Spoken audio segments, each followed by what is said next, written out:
Hi friends, எல்லாருக்கும் வணக்கம். Welcome back to இனி அறுசுவை சமையல். இன்றைக்கி என்ன வீடியோ பார்க்க போகிறோன்னா, கண்டிப்பாக எல்லாருக்குமே ஒரு யூஸ்ஃபுல்லான வீடியோ தான். நம்ம தெரிஞ்சுக்கலினாலும் கற்றுக்கலாம். ஸோ அதை தான் வீடியோ போட்டிருக்கேன். என்னென்னா ஒன்றும் இல்லைங்க, நம்ம ஜென்ஸோட ஷர்ட் எப்படி அயர்ன் பண்ணுறது அப்படிங்கிறது தான் ஒரு ஸ்டெப் பை ஸ்டெப்பாக போட்டிருக்கேன். அது வந்துட்டு ஒரு 6 ஸ்டெப்ஸ் யூஸ் பண்ணி அயர்ன் பண்ணலாம் ஈஸியாக. ஸோ அது எப்படின்னு நான் சொல்லியிருக்கேன். ஸோ வீடியோவை ஃபுல்லாக ஸ்கிப் பண்ணாமல் பாருங்கள். 2 டைப்ஸ் ஆஃப் ஷர்ட் அயர்ன் பண்ணி காட்டியிருப்பேன். ஸோ தெரியாதவங்களுக்கு கண்டிப்பாக யூஸ் ஆகும். அப்புறம் இன்றைக்கி மதர்ஸ் டே. ஸோ எல்லா தாய்மார்களுக்கும் happy mother's day. All the mummies including me. நமக்கு எந்த வேலை கொடுத்தாலும் முடியாதுன்னு நம்ம சொல்லவே கூடாது. எதுனாலும் முயற்சி பண்ணி பார்க்கணும். எதுவுமே நம்மளால் முடியலைன்னு சோர்வாகக்கூடாது. கடைசி வரைக்கும் முயற்சி பண்ணிகிட்டே இருந்தால் கண்டிப்பாக சக்ஸஸ் தேடி வரும் நம்மளைய. இப்போது சேனலுக்குள்ளே போகிறதுக்கு முன்னாடி புதுசாக பார்க்குறவங்க சேனல் சப்ஸ்கிரைப் பண்ணிவிட்டு பக்கத்தில் இருக்க பெல் ஐக்கானை கிளிக் பண்ணி ஆல்ங்கிற ஆப்ஷனை கிளிக் பண்ணிக்கோங்க. இப்போ வாங்க வீடியோக்குள்ளே போகலாம்.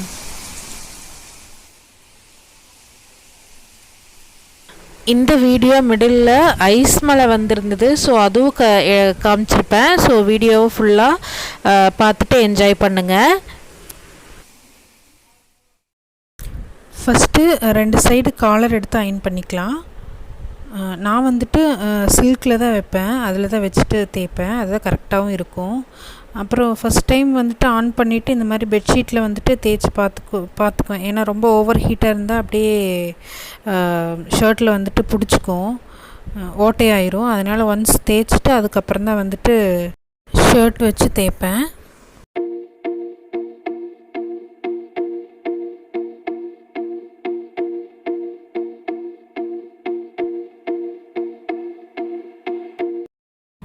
செகண்ட் ஸ்டெப் வந்துட்டு இன்னர் பாடி ஷர்ட் இந்த மாதிரி உள்ளே தேய்க்கணும். ஒன்ஸ் எல்லாம் நீட்டாக எடுத்து வச்சிட்டோம்னா டக்குன்னு அயர்ன் பண்ணிடலாம் சுருக்கம் இல்லாமல்.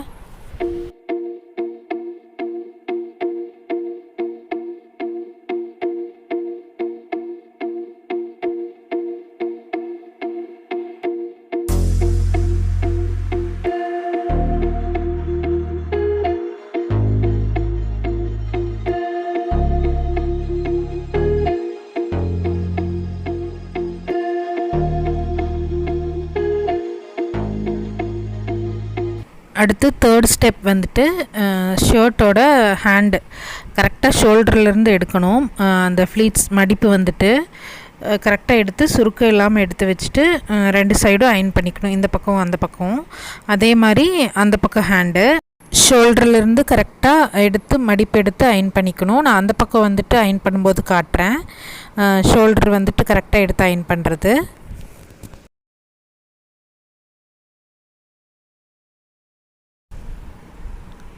அந்த ஷோல்டர்லேருந்து அந்த காலர் அதிலேருந்து கரெக்டாக எடுக்கணும். ஏன்னா இந்த பக்கம் பார்த்துட்டோம்னா அந்த பக்கம் கரெக்டாக இருக்கும். எடுத்துகிட்டு அந்த கைக்கிட்ட வந்து நீட் பண்ணிவிட்டு அந்த பின்னாடி பட்டன் பார்த்துட்டிங்கன்னா அது சென்டர் ஆஃப் வரணும். இதோ இந்த மாதிரி சென்டர் வரணும். அந்த மாதிரி எடுத்துகிட்டு 2 பக்கமுமே அதே மாதிரி சென்டர் எடுத்துகிட்டு அயர்ன் பண்ணிடலாம்.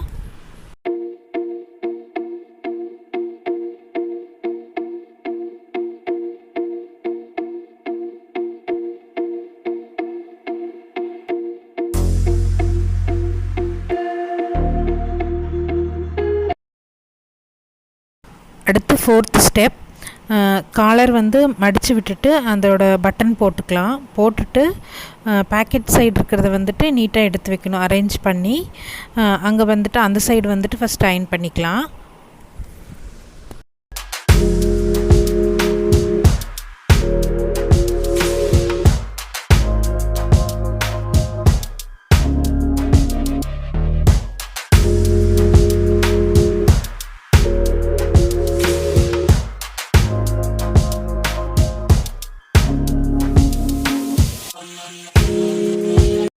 பேக்கெட் இருக்கிற சைடு அயர்ன் பண்ணதும் இந்த பக்கம் அரேஞ்ச் பண்ணி நான் வந்துட்டு சென்டர் பட்டன், அப்புறம் கீழே இருக்கிற பட்டன், அப்புறம் மேலே காலர் பட்டன் 3மே போடுவேன். எனக்கு அப்போ தான் வந்துட்டு அயர்ன் பண்ணுற கரெக்டாக இருக்கும்.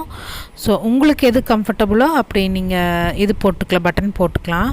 நான் வந்துட்டு இந்த மாதிரி 3 பட்டன் போடுவேன். அப்புறம் மேக்ஸிமம் பட்டனில் படாமல் அயன் பண்ணால் கொஞ்சம் நல்லாயிருக்கும். இல்லைன்னா பட்டன் சீக்கிரம் போயிடும். அயன் பண்ணும்போது அந்த கேப் பார்த்து அயன் பண்ணிக்கணும் பட்டனில் படாமல்.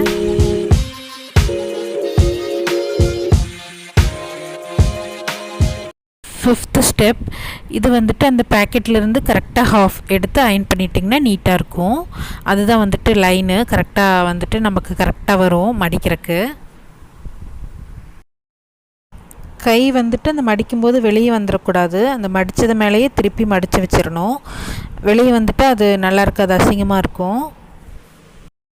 இல்லைன்னா அப்புறம் அந்த மடிப்பு களைஞ்சு அப்புறம் அசிங்கமாயிரும்.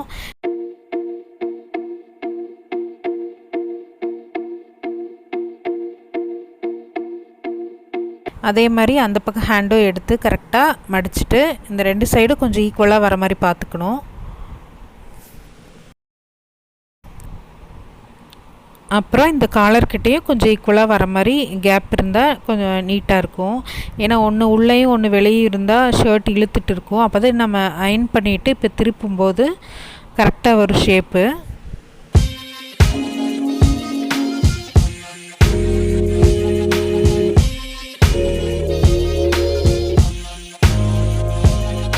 அடுத்து லாஸ்ட்டு ஸ்டெப், 6th ஸ்டெப் முடிஞ்சது. இது அப்படியே மடிச்சுட்டு இனி இது மேலே ஒரு அயன் பண்ணிவிட்டு பட்டன் மேலே படாமல் அயன் பண்ணிக்கோங்க. இப்போ பாருங்கள் நீட்டாக இருக்குது பாருங்கள். இது மேலேயே வச்சு ஒரு அயன் பண்ணிவிட்டு அந்த 2 பக்கம் காலர் கிட்ட கார்னரும் கரெக்டாக வந்திருக்கு.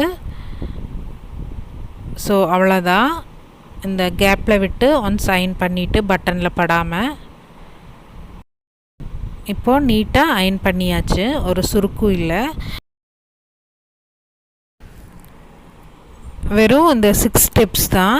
கரெக்டாக ஃபாலோ பண்ணி அயன் பண்ணிட்டிங்கன்னா நம்மளும் வந்துட்டு நல்லா அயன் பண்ணி பழகிடலாம். ஏன்னா எனக்கெல்லாம் வந்துட்டு ஸ்டார்டிங்கில் அயன் பண்ணும்போது கிட்டத்தட்ட ஒரு ஷர்ட்டுக்கு ஒரு 1/2 hour ஆகும். இப்போ வந்துட்டு ஒரு 5 minutes தான் மேக்ஸிமம். ஸோ ஈஸியாக இருக்கும். அப்புறம் வந்துட்டு ஃபஸ்ட்டு ஷர்ட் அயன் பண்ணது வேறு மெட்டீரியல், அது கொஞ்சம் ஈஸியாக இருக்கும். இது கொஞ்சம் ரஃப்பாக இருக்கும் அயன் பண்ணுறக்கு. ஸோ நான் இதுவும் வந்துட்டு காட்டுறேன் எப்படி ஈஸியாக அயன் பண்ணுறதுன்னு. ஸ்டெப்ஸ் வச்சு தான் ஃபாலோ பண்ண போகிறோம். இப்போ ஃபஸ்ட்டு ஸ்டெப் முடிஞ்சது. காலர் 2 பக்கம் அயன் பண்ணியாச்சு. அடுத்து வந்துட்டு இன்னர் பாடி ஷர்ட் அதுவும் நீட்டாக எடுத்து அயன் பண்ணிக்கணும். அது செகண்ட் ஸ்டெப்.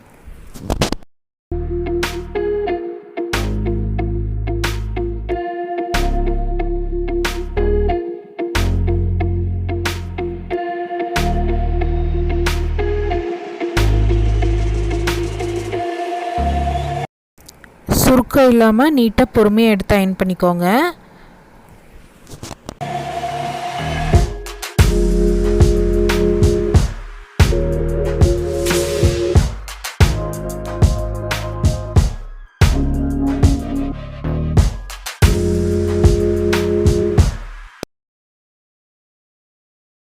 தேர்ட் ஸ்டெப் பார்த்துடலாம். இந்த காலர்லேருந்து கரெக்டாக எடுக்கணும். கைக்கு வர்றது அயன் பண்ணுறது. ஸோ நீட்டாக எடுத்துகிட்டு 2 பக்கம் கையும் எப்பவும் போல் அயன் பண்ணிக்கலாம். அப்புறம் அந்த பட்டன் பார்த்துட்டிங்கன்னா சென்ட்ரு வரணும். அந்த கைக்கு வர பட்டன் வந்துட்டு கரெக்டாக சென்ட்ரு வர மாதிரி ஃப்ளீட் மடிப்பு எடுத்துக்கோங்க. எல்லாமே வந்துட்டு கற்றுக்கிறது தான். நம்ம வந்துட்டு எடுத்து முயற்சி பண்ணுறதுல தான் இருக்குது. எனக்குமே வந்துட்டு இது பெரிய விஷயம் இல்லை, எல்லாருமே அயன் பண்ணுறாங்க. இருந்தாலும் தெரியாதவங்களும் இருக்காங்க. ஸோ அவங்களுக்கும் வந்துட்டு இது யூஸ்ஃபுல்லாக இருக்கும். எனக்குமே தெரியாது தான். நான் வந்துட்டு கொஞ்சம் கொஞ்சமாக எடுத்து தான் பழகி தான் அயன் பண்ணினேன். ஸோ முயற்சி தான், எல்லாத்துலேயுமே முயற்சி பண்ணால் கண்டிப்பாக நம்மளுக்கு சக்ஸஸ் தான்.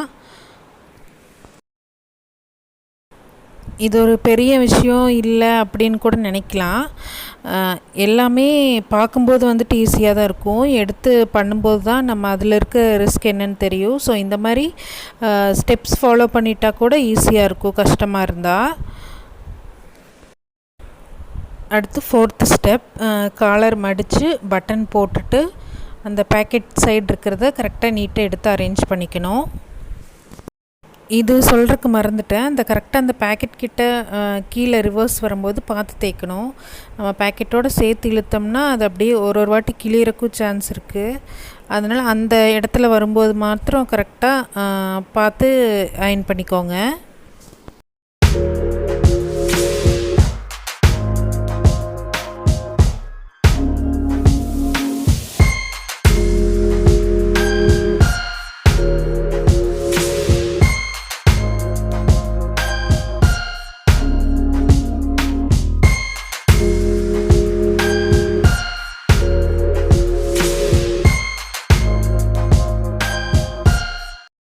அடுத்து 5th ஸ்டெப், கரெக்டாக அந்த பேக்கெட் ஹாஃப்லேருந்து எடுத்து மடித்து அயன் பண்ணிக்கலாம். கையும் நீட்டாக வச்சு அரேஞ்ச் பண்ணி மடிச்சுக்கோங்க.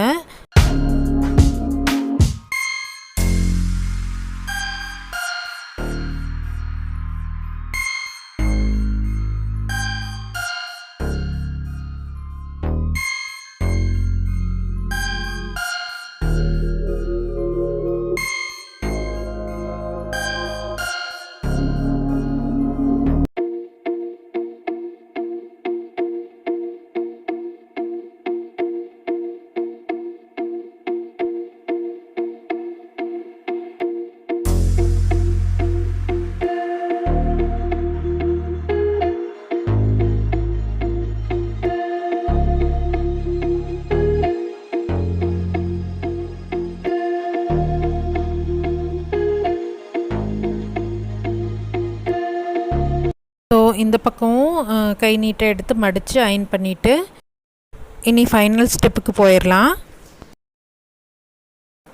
அவ்வளோதான், 6th ஸ்டெப் வந்தாச்சு. நீ அவ்வளோதான். இது மேலே அயன் பண்ணிவிட்டு பின்னாடி திருப்பி அதுவும் கரெக்டாக அயன் பண்ணி வச்சுட்டு உங்களுக்கு வந்துட்டு சூப்பராக வந்துட்டு ஷர்ட் ரெடி ஆயிடுச்சு. ஸோ அவ்வளோதான் ஃப்ரெண்ட்ஸ். யாராருக்கெல்லாம் இந்த வீடியோ வந்துட்டு யூஸ்ஃபுல்லாக இருந்திருந்தால் கண்டிப்பாக மறக்காமல் லைக் பண்ணுங்கள், ஷேர் பண்ணுங்கள். ஏதாவது கமெண்ட்ஸ் சொல்லணும்னா கமெண்ட் செக்ஷனில் கமெண்ட்ஸ் பண்ணுங்கள். மறக்காமல் சேனல் சப்ஸ்கிரைப் பண்ணிவிட்டு பாருங்கள். தேங்க்யூ.